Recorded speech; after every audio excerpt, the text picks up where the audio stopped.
Yeah, thank you very much. So I'm Will Masters from Tufts University. I was pretty confident that Derek and James would share with you a lot of the data and results. So I thought I'd talk about something else, which is kind of the recipe behind what I hope you'll agree are quite remarkable, successful results with a lot of novelty, a lot of sort of deep insight. And I want to talk a little bit about where I think that came from, so what was the recipe for success, and what might be some of the challenges ahead.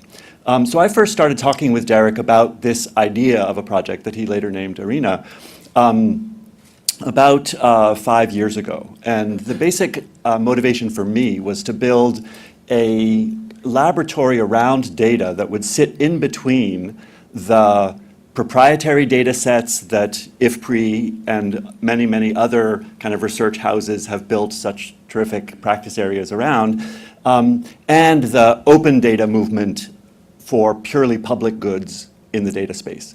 To take data sets, in the first instance the DHS, and merge them with GIS-based data in a way that produces a tremendous amount of value added, which in the conventional normal landscape is entirely proprietary to some small research group, and just open up that research group. So we could have the synergy between a university-based group, myself at Tufts and others, and the IFPRI.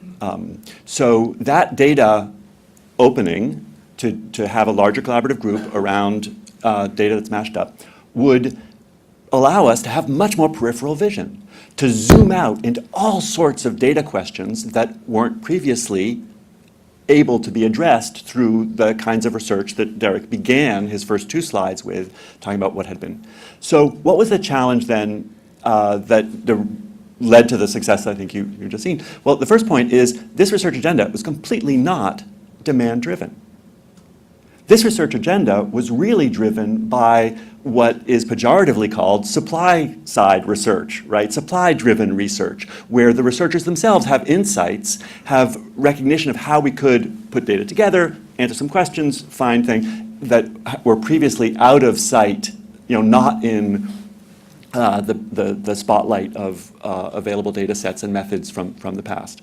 So a key secret here is the kind of skill and charisma of salesmanship that Derek was able to put together the package and persuade the foundation on the basis of his own personal track record and the track record of IFPRI to be willing to zoom out. So good luck in finding a program officer at the foundation who had this broader vision, greater, more diverse experience to say, we don't need something that is necessarily already being asked for, we're confident that we can find something novel.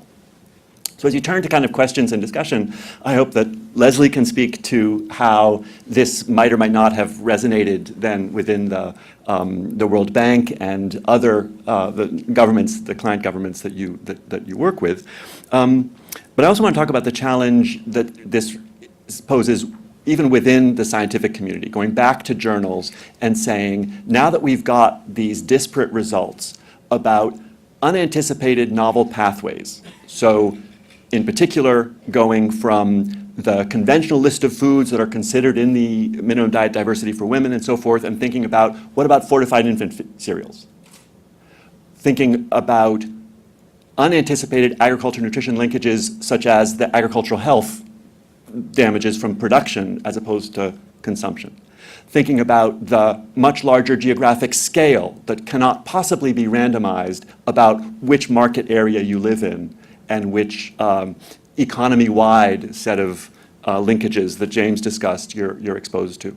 Can we take those insights back to AJCN and Journal of Nutrition and have the meetings and conversations at American Society for Nutrition that will bring these insights from economics and other scales of analysis and methods back to the nutrition community, I think is a huge challenge for me, for us, how we be able to do that, in addition to the questions of bringing these insights to the nutrition-oriented policy community that I hope Leslie can talk about now. Thanks.